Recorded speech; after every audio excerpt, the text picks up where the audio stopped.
营养土就是智商税，来卖土的来喷我吧，我也卖土，我也喷喷我自己，瞎他妈说啥呀？哼，在花盆里，你记住，你买的这个营养土，不管里边有啥，像配八宝粥似的，你不要看它有多少营养啊，有营养你还施肥干啥？它有营养，但是在花盆里边释放的特别缓慢，所以咱们要给花进行施肥。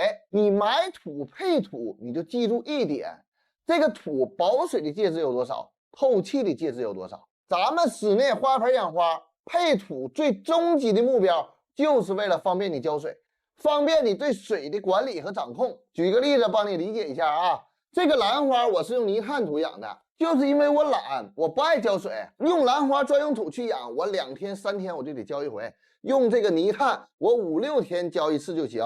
其实就是为了方便人去给植物浇水。一个小姐姐栀子花养不好，咱们看她检查根系了，明面看它是这个小白根儿，但是我这个眼睛多贼呀，看这个毛细根儿干瘪没有活力，这个就是缺水，嗷嗷的缺水。这种状态它根系干瘪以后，后期就会腐烂。你看它这个配土趋向于排水透气，这个就是典型的土壤不保水还不敢浇水。这种配土你就勤浇水浇大水，那这个栀子花状态一直不好，都是因为配土排水透气太好，害怕烂根不敢浇水导致的。水它不仅仅是水，它还是肥的载体，它还是微生物的存活条件。水不足，植物吸收肥力就不足，所以他家的这个栀子花新叶呈现缺肥的症状，就是这么个原因，不敢浇水。记住喽，木本植物底部黄叶，底部掉叶，叶片暗淡，那绝大多数都是缺水的症状，你得敢浇水。咱们不要养死几棵植物就怕这个植物烂根儿，你看到的植物烂根儿，实际上很有可能是它旱过以后被病菌侵害的，你误以为它是水泡烂的。水和土的结合，咱们可以看看我置顶的视频，我的视频都比较干，看着容易犯困啊，但是绝对是有用的。咱们室内养花什么土好啊？是田园土好啊，还是这个泥炭土好？你不要去管它俩哪个好，你要了解这两个土的一个特点。田园土它的一个特点是什么？保水保肥性强啊，它的保肥性远远高于这个泥炭。你不要看说这个营养土啊保水保肥，它保水可以，但是保肥性不行。那么恰恰相反，这个田园土还有黄泥土的保肥性它们更好。从土壤的 pH 值来讲啊，那么这个泥炭土偏酸性一定的啊，那么这个田园土就根据地区的一个特性啊，你像北方地区有可能这个中性微酸的一个土壤 pH 值。那么从重量上来讲，那么田园土和黄泥土的重量比泥炭土要沉很多啊，泥炭土非常轻，是吧？有些人问我，你这个种沙拉沃土种发财树行吗？不行，为啥？太轻，发财树立不住，是吧？立不住它怎么长根？它长不了根。那么建议用什么？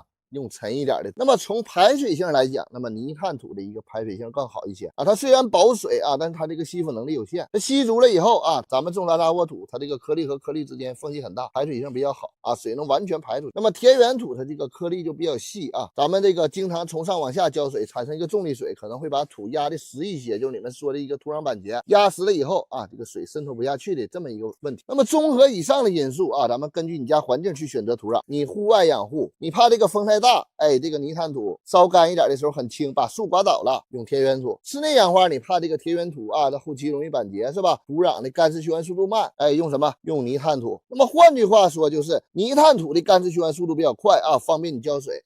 那么这个田园土的干湿循环速度偏慢一些啊，但它有它的优势，根据你的什么需求去选择。首先你选择一个土，它能方便你浇水，更利于生根，简化你浇水的一个难度啊，这个是首要目标，而不是咱们要强调说这个土养花最好啊，这个土养花最好，各有各的侧重点。你像腐叶土、松针土都归类于这种泥炭啊，它们经过成千上万年腐化以后变成什么？变成草炭啊。沼泽里边的树木、苔藓类物质成千上万年发酵以后变成这个叫做什么？叫做泥炭。咱们的种沙沃土就是纯泥炭，配的珍珠岩、火山石还有树皮，更倾向于咱们室内养花。咱们的种沙沃土啊，配方给大家公开一下，老款的10-30的品质泥炭土，按照体积算，一般占到7.5份。咱们给它进行一个打散。那么咱们精筛的完全发酵的松林啊，也是树皮，型号6-9左右啊，我们叫做5号树皮。树皮按照体积算，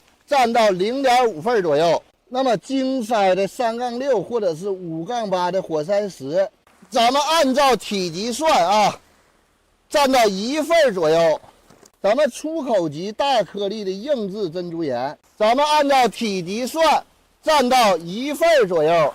粉尘过大，戴好口罩，咱们开盖，铁锹翻飞，均匀搅拌。那么这个就是咱们搅拌以后的重沙沙锅土。这个土对植物来说非常通用啊，它属于一个酸性土，你可以种月季茉莉、绣球，包括咱们特别喜欢的蓝莓。大家可以自己在家里配置啊，也可以买现成包装的。